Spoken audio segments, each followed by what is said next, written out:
My name is Dr. Anurita Vadhavan. I am the consultant ophthalmologist and chairperson of ICAN Foundation, Delhi. Today we will be talking about ocular irritation and dryness among regular mask users.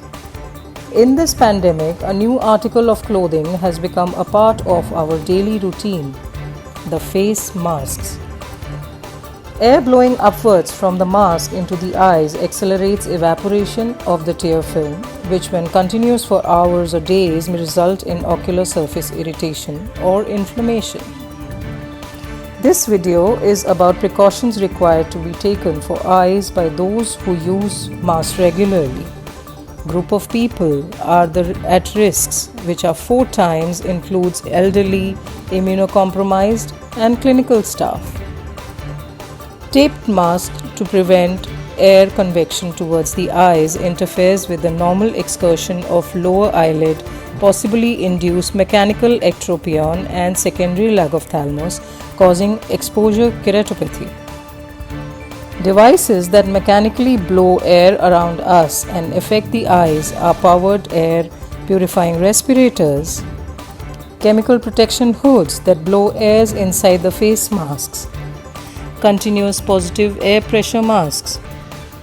Lubricant eye drops should be used and goggles for the protection should be used in conjunction with the masks.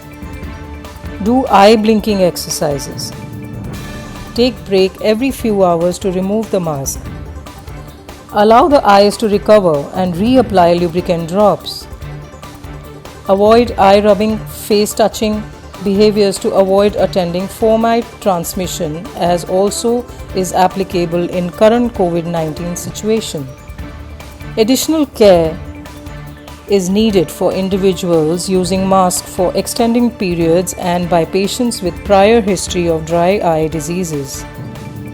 Recent ophthalmic surgeries, surface inflammatory disease like Sjogren's syndrome.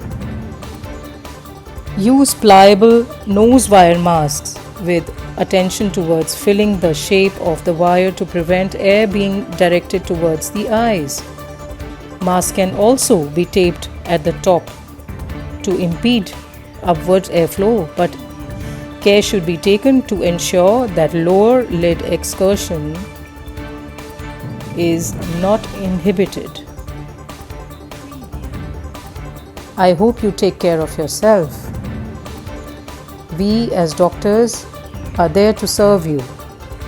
If you will help yourself, we'll be there behind you to help you. Stay home, stay safe.